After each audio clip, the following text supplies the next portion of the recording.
आता सध्या आपण आहोत श्रीनगर एअरपोर्टला। सिक्युरिटीचा थोडा इश्यू आहे, बघूया आपल्याला जर ब्लॉक करायला भेटतोय तर मी नक्कीच करतोय।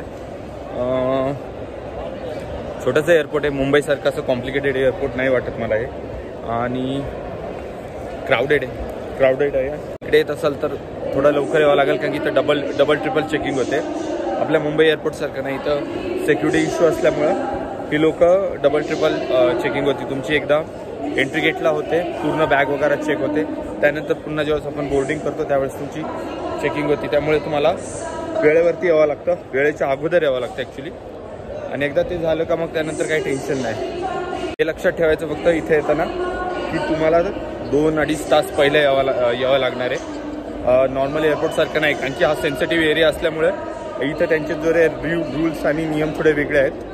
त्यामुळे तुम्हाला थोडं लवकरच यावं लागतं। मी आता जो पोर्शन दाखवते तिकडनं तुमचा एंट्रन्स असतं। मी आता वरती आलोय त्यामुळे तुम्हाला एक्झॅक्टली नाही दाखवता येणार।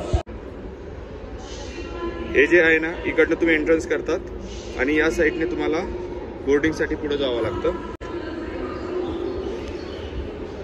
सुंदर एअरपोर्ट आहे, छोटंसं एअरपोर्ट आहे, पण नक्कीच